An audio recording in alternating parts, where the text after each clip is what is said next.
प्यारे बच्चों, ASC centre में सभी का स्वागत है। देश विदेश से सुनने वाले सभी बच्चों को एएससी सेंटर की कामनाएं। आज का तारीख है 13/3/2026। क्लास 10th है, विषय इतिहास है। आज बैच का नाम है सीमांचल बैच। चैप्टर आज चैप्टर फर्स्ट चैप्टर है। चैप्टर का नाम है यूरोप में राष्ट्रवाद। टॉपिक्स हम लोग आज रखते हैं राष्ट्रवाद का परिचय। राष्ट्रवाद होता क्या है? सबसे पहले हम लोग जानेंगे कि राष्ट्रवाद क्या है।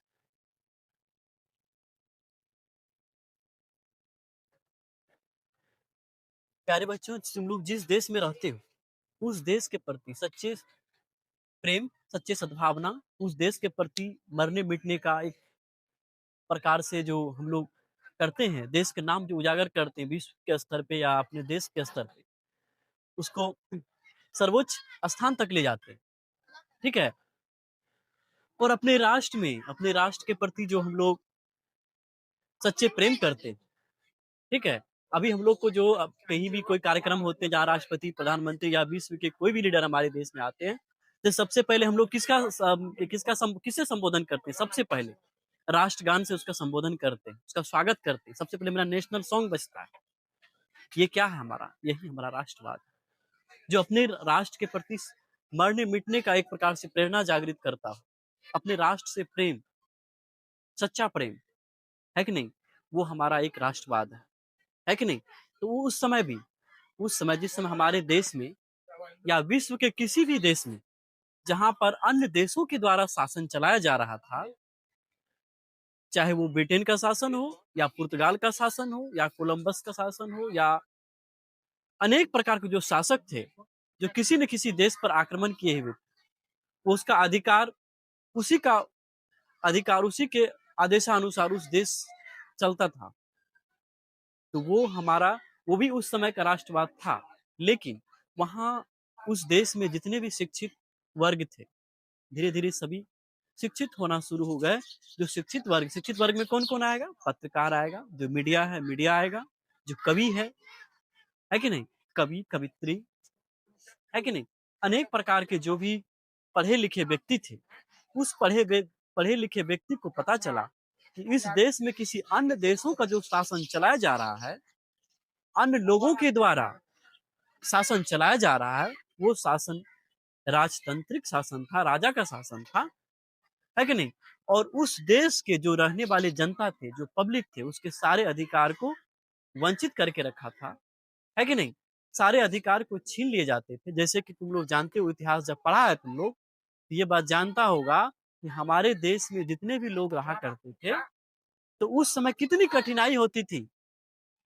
महिलाओं को अपने पर्दा प्रथा में रहनी पड़ती थी, महिलाओं को शिक्षा का अधिकार नहीं थी, इतना तक कि महिलाएं वोटिंग नहीं कर सकती थी, है कि नहीं।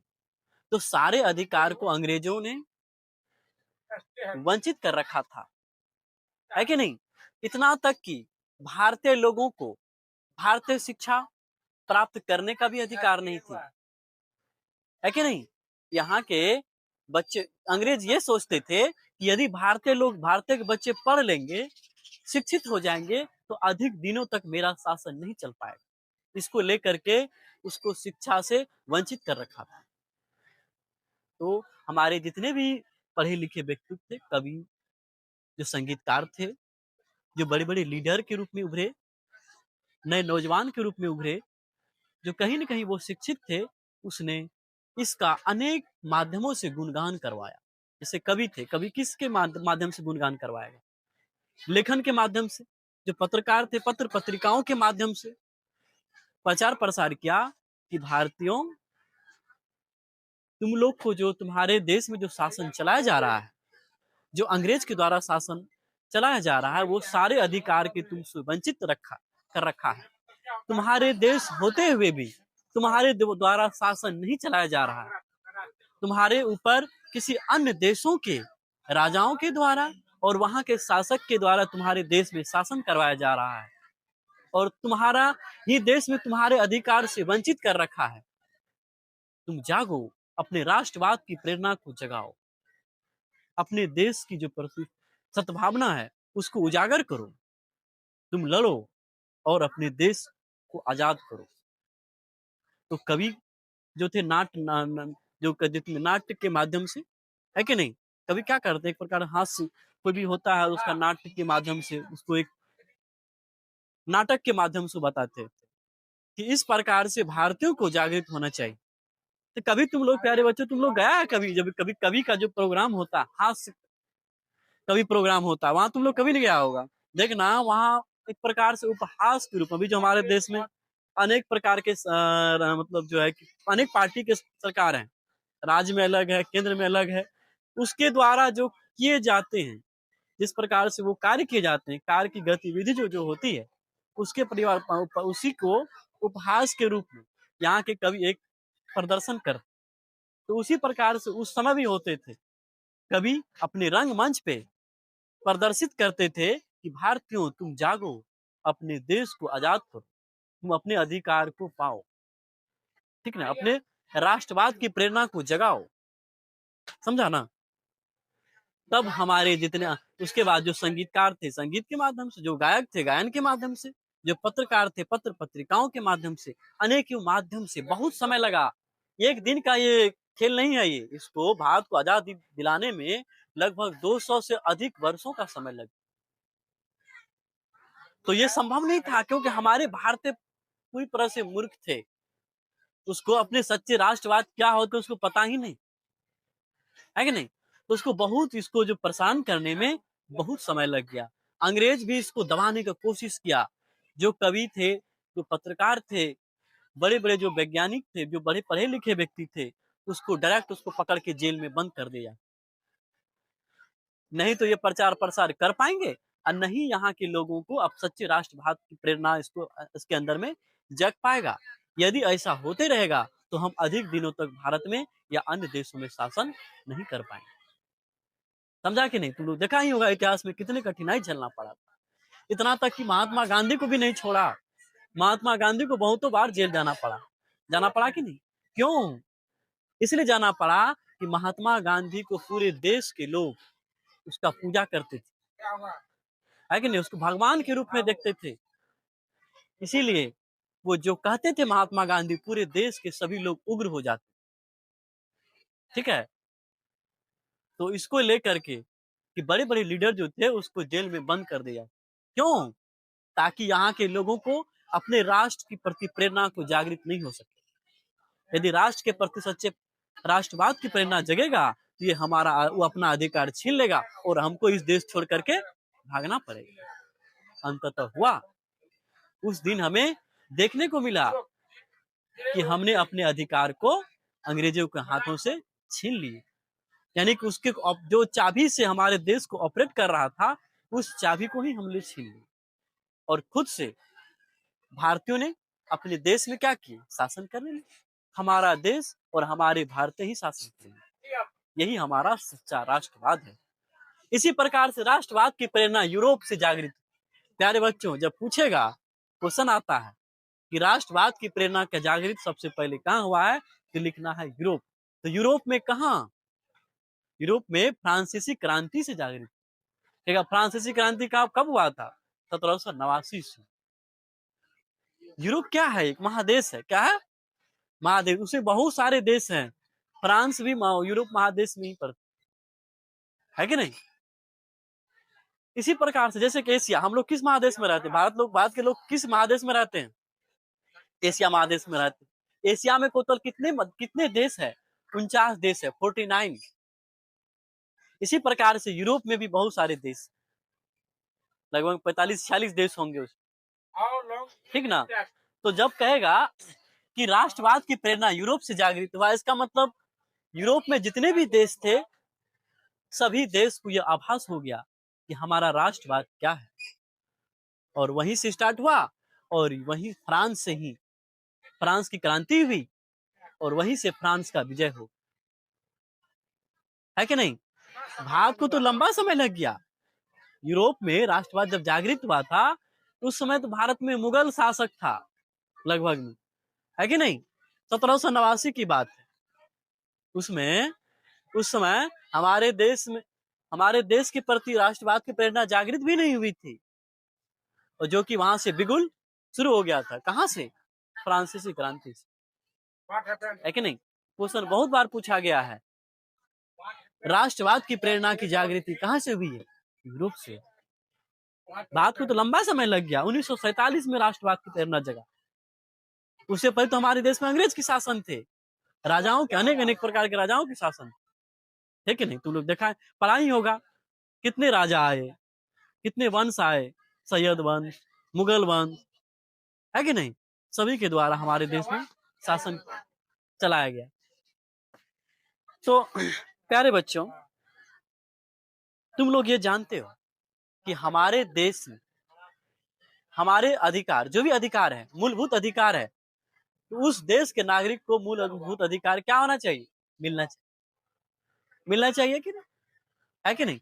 अभी जो हम लोग सांस ले रहे हैं, अपने देश के अंदर जो सांस ले रहे हैं, चैन के सांस ले रहे हैं, किसके माध्यम से? वो हमारा अधिकार, जो हमारे सारे अधिकार दे दिए जाएंगे, तो हम अपने देश में क्या करेंगे? निश्चित रूप से खुली खुली वातावरण में सांस लेते हैं कि नहीं? हमारे अधिकार के लिए सरकार को भी, हमारे देश प्राइम मिनिस्टर, प्रेसिडेंट, जो बड़े बड़े उच्च पद पे बैठे हुए हैं, वो भी हमारा अधिकार नहीं छीन सकते। इतना तक कि उसे फंडामेंटल राइट कहा गया, मौलिक अधिकार, उसका मूलभूत अधिकार है। इतना तक कि हमारे जो संविधान लिखे थे भीमराव अंबेडकर ने, आर्टिकल 32 में क्या कहा है? भारतीय संविधान की आत्मा। आर्टिकल 32 को कहा है भारतीय संविधान की आत्मा। हमारे देश में जो आपातकाल भी जब लागू हो जाएगा, तो आर्टिकल 20 और 21 को हमारे अधिकार को, आर्टिकल 20 और 21 में जो प्रावधान दिए गए हैं, वो भी नहीं छीन सकते, है कि नहीं? आर्टिकल 20 जो है, वो 20 हटाया नहीं जा सकता। आपातकाल लागू होने के बाद विशेष परिस्थिति में उसे हटाया जा सकता है, और मात्र एक बार हटाया गया था 1975 में, जब आपातकाल लागू हुआ था तब। ठीक है, तो ये सारे प्रावधान है। राष्ट्रवाद का प्रेरणा जगाने में और जगने में बहुत लंबे समय लग गए। इसी प्रकार से पूरे यूरोप में जैसे ही फ्रांस की क्रांति हुई, तो यूरोप के जितने सारे देश है, सभी अपने अधिकार को पाने के लिए आगे आना शुरू हो गया। उसी बीच में क्या हो गया? प्रथम विश्व युद्ध हो गया। प्रथम विश्व युद्ध जो हुआ था, एक सच्चे राष्ट्रवाद की प्रेरणा उस समय जागृत हुई, है कि नहीं? प्रथम विश्व युद्ध हुआ, उसके बाद द्वितीय विश्व युद्ध हुआ। द्वितीय विश्व युद्ध के बाद तो होड़ मच गया पूरे विश्व में। सभी को पता चल गया कि नहीं, कि हमारे देश में जो शासन चलाए जा रहे हैं किसी अन्य देशों के द्वारा, यह हमारा अधिकार, यह हमारा राष्ट्रवाद नहीं है। यदि हमारे देश में हमारे देश के नागरिकों के द्वारा, हमारे द्वारा यदि शासन चलाए जाते हैं और हमारे सारे अधिकार दे दिए जाते हैं और हमारे अधिकार को वंचित नहीं किए जाते हैं, यही हमारा सच्चा राष्ट्रवाद है कि नहीं? तो अभी लगभग में 193 देश है यूएनओ जिसको मान्यता दी गई है। तो 193 देशों में ऐसा कोई देश है जिसमें किसी अन्य देशों के द्वारा शासन चलाया जाता हो? अभी ऐसा नहीं है। हाँ, अभी भी है, उस देश की खोज अभी तक नहीं हुआ। 200 से अधिक देशों का खोज हो चुका, और कुछ ऐसा भी देश है जिसकी खोज नहीं हुआ है, जो अभी भी किसी न किसी के गुलाम है, किसी न किसी के उपनिवेश में अभी भी।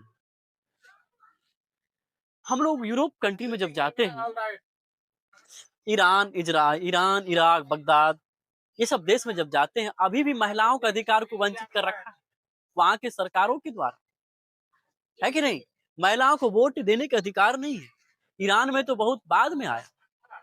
ईरान में इतना तक कि इधर फिलहाल कुछ दिन पहले, ये 5 साल पहले ही महिलाओं को वोट देने का अधिकार मिला है। उससे पहले महिलाओं को वोट देने का अधिकार नहीं था। महिलाओं को खेल के मैदान में देखने का अधिकार नहीं था। खेल के, जहाँ क्रिकेट खेल होता, फुटबॉल खेल होता, नेशनल लेवल पे, इंटरनेशनल लेवल पे, महिलाएं नहीं जा सकती है देखने के लिए, है ना? जो मुस्लिम कंट्री देश थे, जैसे ईरान, इराक, बगदाद, ये सब सारे देश, तो अब तो पूरे विश्व के सभी देशों में सारे अधिकार मुहैया करवाए, है कि नहीं? तो यही हमारा क्या है? राष्ट्रवाद। अपने राष्ट्र के प्रति सच्चा प्रेम को जागृत करना। यदि हमारे देश में, अभी भी हमारा देश में क्या है? अभी तो राष्ट्रवाद है। किसी हमारे देश में जो शासक है, प्रधानमंत्री है, राष्ट्रपति है, हम राज्य लेवल पे जब जाते हैं, राज्यपाल होते हैं, मुख्यमंत्री होते हैं, इसके द्वारा शासन चलाए जाते हैं। तो हो सकता है उसकी जो हमारे देश में शासन कर रहे हैं, हमारे देश को जो चला रहे हैं, उसके द्वारा ऐसा बहुत कुछ ऐसा होता होगा जो हमारे अधिकार से वंचित भी कर देते हैं। करते होंगे, है कि नहीं? उसके लिए हम लोग क्या करते हैं? लड़ते हैं। हम अपना अधिकार को मांगते हैं कि हमारा अधिकार दो। हो तो देखा होगा, बहुत बड़े-बड़े आंदोलन होते हैं, रोड को जाम कर दिए जाते हैं, रोड में पूरा एकदम आगजनी कर दी जाती है। वो अधिकार तो हमारे पास है। यदि सरकार हमारे देश के शासक के द्वारा हमारा अधिकार वंचित करती है, तो हम अपना अधिकार छीन सकते हैं। विरोध प्रदर्शन करते हैं, मीडिया वाले दिखाते हैं, न्यूज़पेपर में हमें अनेक प्रकार के अनेक जो है सोशल मीडिया पे दिखाते हैं। तब तो हमारा अधिकार, हमको तो जेल में नहीं डाल सकता है, क्योंकि हम अपना अधिकार मांग रहे हैं। अधिकार मांगने की स्वतंत्रता है। तो यही हमारा क्या है? राष्ट्रवाद है। तो आज हम लोग यहीं तक पढ़ते हैं। कल का टॉपिक हम लोग का होगा